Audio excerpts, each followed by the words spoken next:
네, 이렇게 쿠팡의 대규모 정보 유출 사태가 보안 사고를 넘어서 우리나라의 취약한 유통산업의 단면을 드러낸 것이다라는 지적이 계속해서 나오고 있습니다. 때문에 지금 보신 것처럼 쿠팡의 탈퇴 움직임까지 확산되면서 그 피해가 소비자뿐만 아니라 쿠팡에 입점된 소상공인까지 확대되고 있는 상황입니다. 이 최악의 사태에도 쿠팡의 실질적인 오너 김범석 의장은 모습을 드러내지 않고 있는데요. 관련 내용들 이인철 참 좋은 경제연구소장과 함께 이야기 나눠보겠습니다. 어서 오십시오. 어서 오세요. 예, 앞부분에 대해서 현재 사태에 대해서는 저희가 기자의 리포트 등을 통해서 전해드렸는데 쿠팡이 어떤 회사인 겁니까? 일단 쿠팡 다 쓰시죠. 네. 예, 이번 사건으로 탈퇴했어요. 탈퇴했어요. 망설이고 있습니다. 망설이고만 있죠. 예. 예, 저도 한 분기 한 번 정도 쓰거든요. 근데 한 번도 들어가지 않았어요.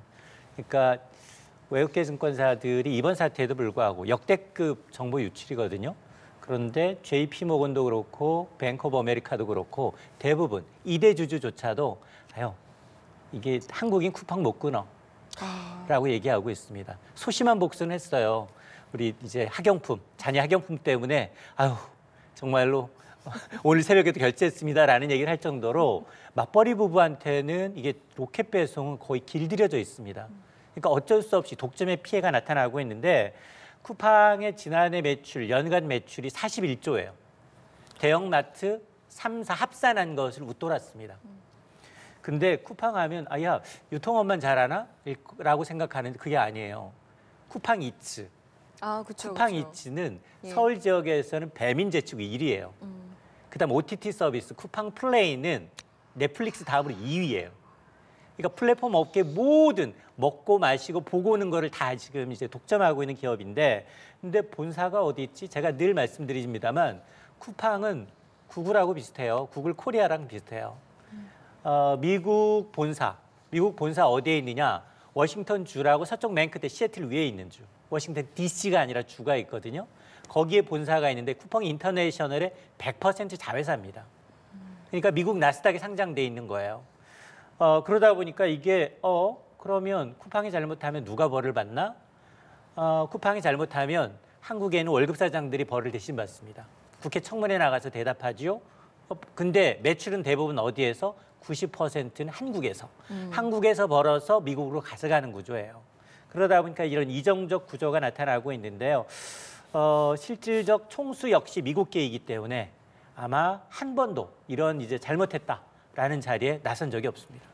지금 말씀하신 인물이 이제 오너, 그러니까 김범석 의장은 지금 모습을 드러내지 않고 있고 박대준 쿠팡 대표는 한국 법인의 일이다 이렇게 이야기를 하고 있는데 이 구분도 사실은 전 좀 헷갈리거든요. 이건 어떻게 봐야 되는 겁니까? 맞습니다. 미 증권거래위원회에 이제 나스닥이 상장돼 있기 때문에 그 상장된 이 규정을 좀 보게 되면 네. 어떻게 나와 있느냐? 쿠팡의 공식 보고서에서는 한국 사업의 최종 결정권자는 김범석 의장이다라고 이제 명시는 돼 있어요. 네. 그런데 김범석 의장은 대기업 집단이에요. 그런데 우리나라가 이제 문재인 정부 당시에 중대재해처벌법이 있잖아요. 한 명의 사망자가 나오더라도 총수가 처벌받도록 돼 있어요. 이때 빠집니다. 등기이사, 한국의 등기이사에서 빠졌어요. 그러면서 뭐를 하느냐? 한국의 월급사장 넣어놓고 대관 업무라는 건 뭐냐? 고위 정관계 인사들 거의 100여 명을 채용했어요. 거기 변호사도 있고요. 그러면서 올해만 18명을 추가로 이제 더 뽑고 있습니다. 그런데 정작 보안, 여기 지금 과거 2000년 이후로 3번 정도 보안 사고 있었어요. 개인정보 유출에 대한. 그럼에도 불구하고 지난해 매출액 41조인데 올해 이제 이 보안 업무에 쓴 돈은 890억 원이에요. 매출의 0.2%. 다른 글로벌 기업들의 10분의 1 수준이에요. 그러니까 여기는 보안 업무에 별로 관심 있는 게 아니라 오히려 대관 업무. 쿠팡이 무슨 일이 생겼을 때 방패막이가 될 그런 업무를 뽑는 데 더 신경을 쓰고 있다는 얘기입니다. 결국 여러 가지 부분들을 봤을 때 소비자 입장에서는 분노를 할 수 있는 지점들이 있는데 그 중에 하나가 지금 쿠팡의 전현직 임직원들이 사고 직후에 수십억 원어치의 주식을 매도한 것으로 알려졌고 또 김범석 의장 같은 경우에도 이미 5천억 원을 현금화했다라는 이야기도 있는데 이 부분과 관련해서 계속해서 이야기가 나오고 있습니다. 좀 어떤 관점으로 바라봐야 하는 겁니까? 이게 앞서 예. 제가 이제 한국에서 시장 점유율이 굉장히 업계에서 다 높아요. 그리고 전체 매출의 90%는 한국에서 발생을 하고 있지만 정말로 이중적인 구조로 인해서 우리가 제대로 된 이 통제를 못 하고 있는데 지난해 12월이었습니다. 김범석 의장은 미국의 이제 주식 상장된 주식을 팔아서 5천억 원 가까이 이득을 취했어요. 그러면서 이제 미국에다 기부를 했어요. 이러다 보니까 한국에서 돈 벌어서 미국에 기부하느냐라는 논란이 좀 있었고, 그리고 쿠팡의 전현직 임직원들, 임원들, 최고 재무 책임자, CFO를 포함해서 네. 이 사고 어쨌든 정부 당국에 신고하기 직전에 바로 주식을 팔아치웠다는 겁니다. 그러면서 수십억을 챙겼어요. 이거는 분명히 물론 뭐 쿠팡 측에서는 사전에 계획된 자동 매매다라면서 내부자 거래 의혹. 이게 만약 신고가 들어가게 되면 주가가 떨어질 걸 알고 미리 팔았다라는 의혹에 대해서는 부인을 하고 있는데 근데 피해 규모도 워낙 크죠. 그리고 타이밍이 좋지 않잖아요. 여론이 굉장히 악화된 상황에서 이렇게 핵심 임원들이 민감한 시점에서 차익을 취했다라는 것, 주식을 처분했다는 것 자체가 내부자 거래 논란을 피하기는 좀 어려워 보입니다. 근데 지금 이 쿠팡 사태가 벌어지고 말씀하신 것처럼 이 많은 분들이 좀 분노를 하고 있는데 대응을 보면요. 좀 글쎄 이게 지금 대응을 잘 하고 있는 게 맞나라는 생각이 들 정도인 것이 일단은 뭐 사과에 대한 부분도 보면은 처음에는 정보가 이제 노출됐다라고 했다가 이제 유출됐다. 이 사실은 이제 주어가 좀 바뀌는 이제 내용인 거잖아요. 이 단어 선택 자체가. 그렇기 때문에 이게 노출에서 유출로 바꿨다는 거는 이제 앞으로 우리도 사실은 이것을 이제 고의로 한 게 아니야라는 이제 어떤 법적 책임을 좀 피하기 위한 게 아닌가라는 생각이 좀 들더라고요. 이 부분 좀 맞습니다. 어떻게 보십니까? 저는 아마 대관 업무로 이제 채용됐던 공정위라든가 변호사들이 굉장히 일을 열심히 하고 있구나. 이게 불 1년 전이에요, 보니까. 지난해였어요. 지난해 11월에 보니까 약관을 바꿨어요. 약관을 바꿔서 이제 책임을 회피하는 소재의 용어를 좀 바꾼 건데 그러면 쿠팡이 왜 이렇게 독주하게 됐느냐. 지금 유통부터 배송, OTT 서비스까지 국내에서 선두주자를 달리고 있는데 쿠팡의 독주는 2012년 지금 이제 도입된 유통산업발전법이 그 화근입니다. 이른바 이제 골목상권을 보호하기 위해서 대형마트들을 규제를 했어요. 대형마트들 한 달에 2번 일요일을 쉬어야 돼요. 예, 맞습니다. 그리고 신데렐라법이라고 해서 대형마트는 자정 넘어서 12시 넘어서 새벽 10시까지 영업을 못 하고요. 새벽 배송도 못 하게 돼 있습니다. 그러니까 대형마트가 전국에 모두 지점을 갖고 있지만 이렇게 규제를 해두니 이 플랫폼 기업이라는 이유로 규제의 무풍지대에서 홀로 큰 거예요. 그러다 보니까 이 독점의 피해는 고스란히 중소소상공인들 소비자로 이어지고 있습니다. 여기 입점한 중소소상공인들 입점비로 수수료 얼마를 내느냐? 21%를 내요. 오, 굉장히 많이 받네요. 그렇습니다. 평균 이제 유통업체보다도 높게 매기고 있고 정산 기간은 거의 2달이에요. 아, 그렇군요. 50일 평균 51일. 바로 이제 물건이 팔리면 주는 게 아니라 2달 정도 있다가 줘요. 20몇 % 빼고요. 맞습니다. 그러다 보니 건전한 환경을 만들기 위해서는 독과점을 이거 깨야 되잖아요. 독점을 깨야 하잖아요. 플랫폼 기업이지만 골목상권 침해하고 소비자들 피해주고 있고 입점업체들 피해주고 있잖아요. 그럼 뭐가 피어나느냐? 그럼 여기 매기가 필요한 거예요. 그러면 우리는 정부나 지금 정치권이 얘기하고 있는 건 고작 해봐야 비판. 그리고 뭐 중대재해처벌법이라든가 아니면 이제 이제 과징금을 좀 더 매기는 방안에만 지금 매몰돼 있는데 정작 일그러진 운동장을 고칠 생각은 별로 없는 거예요. 그러다 보니 지금 앞서 제가 이제 대관 업무를 잘하고 있다라고 얘기한 게 그러면서 이제 아마 이제 유통업법 약관을 좀 피해 나가기 위해서 약관을 좀 바뀐 것 같아요. 서버 불법 접속 등으로 인한 손해배상은 책임지지 않는다. 제3자로 이제 불법 접속으로 발생한 손해배상에 대해서 책임지지 않는다. 중국계 전직 개발자가 중국에서 6개월 동안 이제 야금야금 개인 정보를 빠내갔지만 이걸 미리 차단했다라는 얘기밖에 될 수가 없는 거거든요. 자, 그러다 보니까 아마 이제 이 보안관리 책임을 고객 내지는 이런 전가하려는 독점적 기회의 오만한 행태에 대해서는 정말 이번쯤 근본적으로 좀 들여다볼 필요가 있어 보입니다. 말씀해 주신 부분만 들어보면 사실 분노한 분들도 많으실 테고 이제 사용자가 주는 게, 이용자가 주는 게 당연한데 참 아이러니한 부분이 있습니다. 이렇게 초대형 악재에도 쿠팡을 쓰는 일간 이용자가 역대 최대입니다. 1,800만 명에 육박한 것으로 나타나는데 개인정보 유출 사태 이후에 오히려 이용자 수가 더 늘었습니다. 맞습니다. 이게 맞벌이 하시는 분들은 끊을 수가 없어요. 앞서 제가 말씀을 드렸습니다만. 예. 그래서 아마 이제 사고 이후 아이러니하게도 쿠팡 이용자 수가 1,800만 명에 치솟으면서 사고 직후 이틀 동안만 170만 명 정도 증가할 것으로 추산이 되는데 이게 락인 효과예요. 야, 쿠팡 없으면 못 살아. 배송 없으면 못 살아. 야, OTT 봐야 되는데 넷플릭스 없어. 그러면 쿠팡 플레이 봐야 되는 거고요. 야, 배민 안 돼. 그러면 쿠팡 이치 이용해야 되는 거거든요. 근데 중소상인들도 지금 굉장히 골치 아파요. 피해는 쿠팡이 잘못했는데 회사 차원의 잘못인데 소상공인들의 매출이 줄고 있다는 겁니다. 그러다 보니 지금 불안하잖아요. 셋 중에서 가장 적극적으로 움직이신 분은 아마 맞벌이 부부일 거예요. 직접 들어가서 야 이거 지금 나는 여기다 자동 결제 신청해놨는데 이거 좀 탈퇴하고 비밀번호 바꾸고 굉장히 소극적인데요.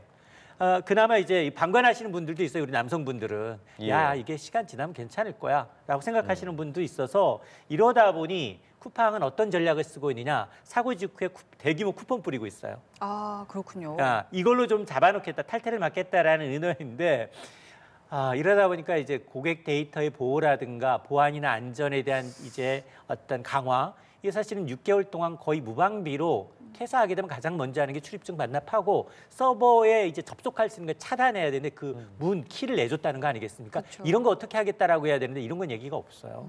네. 그리고 지금 말씀하신 탈퇴도 사실은 지금 되게 쉽지가 않다라고 보는 게 이게 그냥 한번 클릭 딱 해서 탈퇴되는 게 아니라 몇 단계를 거쳐야 되는데 심지어 그것도 휴대폰이 아니라 PC를 PC. 통해서 해야 된다고 들었는데 이거는 문제가 없는 겁니까? 맞습니다. 가입은 1초 만에 됩니다. 아, 그렇죠. 네, 탈퇴는 미로찾기예요. 한 20단계 20곡을 넘어가야 되는 상황이에요. 개인정보 유출 사태 이후에 이제 이 탈퇴하겠다, 탈팡하겠다라는 네. 분들이 늘고 있긴 한데 정작 휴대폰으로는 안 돼요. 아예 없다고 네, 그렇죠? 아예 그게 없어요. 없습니다. PC 버전에서만 가능합니다. 그랬더니 또 탈퇴 단계 7단계 이상, 한국에 넘어 이제 7단계 이상으로 복잡한 절차가 돼 있어서 그래서 이번에 이제 방송미디어통신위원회가 탈퇴의 어떤 절차의 복잡성에 대해서 긴급 조사에 착수는 하고 있는데 과연 이게 2차 피해를 우려한 이제 소비자들이 궁여지책으로 탈퇴하는 거거든요. 그것까지 막는 소비자를 두 번 우롱하는 행사이기 때문에 이건 사실은 쿠팡만의 문제는 아니에요. 대부분의 이제 유통업체들이 비슷하게 하고 있거든요. 그렇군요. 그러니까 이제 이런 것은 좀 약관 개정이 좀 이루어져야 되겠습니다. 네, 말씀해 주신 것처럼 조사는 어쨌든 조사대로 진행이 돼야 할 것이고 또 보상과 관련해서 어쨌든 쿠팡이 피해자들에게 공식적으로 좀 검토를 하겠다라고 밝혔습니다. 들은 내용만 보면요. 굉장히 많은 보상이 사실 이루어져야 하지 않나라는 생각이 드는 것도 사실인데 과징금 같은 경우에 어떤 방식으로 좀 책정이 되는지도 궁금하고 보상 또 어떤 방식으로 이루어질 수 있는 겁니까? 맞습니다. 개인정보 유출 사건에 대해서 이제 박대근 한국 사장이죠. 쿠팡 사장 대표가 적극적 보상을 공식적으로 검토하겠다라고 얘기를 했는데 실제로 아마 쿠팡 전화에서 상담 전화부는 보상은 잘 모르겠고요. 모르쇠를 일관합니다. 그리고 개인정보 유출 사건과 관련한 과징금은 정말로 위반 행위의 기준 금액에다가 여기다가 이걸 산정한 뒤에 위반한 어떤 기간 그리고 횟수 이런 걸 종합해서 가감하게 돼 있어요. 그래서 법원은 그동안 이제 근데 굉장히 순방망이 처벌이라고 얘기 나올 수밖에 없는 게 이 사실은 피해는 있긴 있었는데 이건 개인정보 유출난 2차 피해를 하더라도 그동안 너무 카드사, 통신사 다 이제 개인정보가 유출됐기 그렇죠. 때문에 예. 이게 과연 쿠팡으로 인한 개인정보 유출이 맞느냐 이거 인과관계 증명하기가 좀 어려워요. 그러다 보니 그동안 법원 어떤 피해를 내놨느냐 정말 피해자들이 재산상 피해가 직접 인증이 됐다면 했지만 그러다 대부분 1인당 한 10만 원 내외 정도에 이제 그쳤다는 겁니다. 특히 2014년 이제 이 KT 유출 사건에 대해서는 아예 배상하지도 않았어요. 배상하지 않아도 된다라는 판결이 나왔기 때문에 이번에도 비슷한데요. 물론 이제 3천만 건 이상이라는 대규모 어떤 전례 없는 규모인 만큼 그리고 지금 국회 차원에서도 징벌적 손해배상을 좀 적용해야 한다라는 목소리가 나온 만큼 첫 적용 사례가 될지 여부는 좀 지켜봐야 되는데 저는 그럼에도 불구하고 미국에다가는 사실은 이제 미 SEC에 대한 이제 공시 의무를 어겼기 때문에 예. 거긴 과징금이 물릴 가능성이 굉장히 높습니다. 어. 실제로 2019년 이제 페이스북의 경우 개인정보 유출로 인해서 7조 원에 달하는 과징금을 부과받은 적이 있거든요. 이렇게 되면 망해요. 회사 접을 수도 있습니다. 그렇고 또 이제 이럴 경우 이제 쿠팡은 이제 나스닥에 상장된 기업이기 때문에 이러면 어떤 일이냐? 수천 원의 배상 이외에도 이제 주가 하락으로 인한 피해 보상을 개인적인 투자자들의 반발로 인해서 반발과 소송으로 해서 기업 파산까지 할 수 있기 때문에 과연 우리도 미국처럼 이제 정말로 솜방망이 처벌이 아닌 이런 개인정보 유출에 대해서는 보안 규제, 보호법을 좀 규제를 강화할 필요가 있어 보입니다. 그리고 이제 저희 같은 이런 어떤 소비자들에 대한 보상도 그렇지만 앞서 말씀하셨던 그 소상공인 분들에 대해서도 상당히 저는 좀 걱정이 되는 것이 어쨌든 이게 많은 분들이 이용을 안 하고 탈퇴하려고 한다는 것은 그분들에게는 당장 이제 소비자들이 줄어드는 거나 마찬가지 아니겠습니까? 근데 이분들에 대해서도 어떤 뭐 보상이라던가 보완책 같은 게 마련이 되는 걸까요? 맞습니다. 지금 보니까 이제 상생 외치면서도 쿠팡이 보니까 앞서 제가 우리는 이제 뭐 유통업계의 배송 문제, 뭐 그다음에 OTT 문제 이런 것만을 얘기했는데 쿠팡이 보니까 이제 고리대금업 보니까 이제 쿠팡 파이낸셜이라고 해서 고리대금업까지 양상하면서 이자 장사까지 하고 있는 누굴 것으로 상대로 하는 거죠? 이게 입점업체. 아, 그렇군요. 입점업체한테 이제 결제가 50일 넘게 되다 보니 영세한 입점업체는 여기만 입점한 게 아니라 각 온라인 플랫폼에 다 돼 있거든요. 그쵸. 그러면 한 군데서 정산이 돼야지만 물건을 입점시킬 수 있잖아요. 네. 그런데 늦게 하다 보니까 궁여지책으로 결제대금 받기 전까지는 이렇게 해주는 것을 이제 변통해야 되는데 그런데 이 파이낸셜의 경우에는 소상공인한테 누적 1조 원의 이제 자금을 공급했다라고 홍보를 하고 있는데 실상 금리를 봤더니 연 18.9%예요. 그러니까 일반 이제 이 금융권에서 보통 한 자릿수거든요. 자 그러다 보니까 그것도 이제 대출 초기 3개월로 인해 10% 이상 상환 의무화하도록 좀 규제를 하고 있어서 아마 자금난에 시달리고 있는 영세업체는 울며 겨자 먹기로 이자까지 내고 있는 상황이고 이번 사태를 계기로 이제 쿠팡이 입점업체들 가운데 특히 쿠팡 이츠는 배송이잖아요. 배송은 대안이 많거든요. 배민도 있고. 그쵸. 그러다 보니까 일부 업체들은 지금 주문이 30% 이상 급감한 것으로 나타나서 이들의 경우에는 지금 손해배상 적극적으로 해달라라고 요구를 하고 있는데 아마 이제 입점업체들은 이제 소상공인부터 시작을 해서 그리고 이제 개인 3,370만 명에 달하는 개인들에 대한 이제 적극적 보상.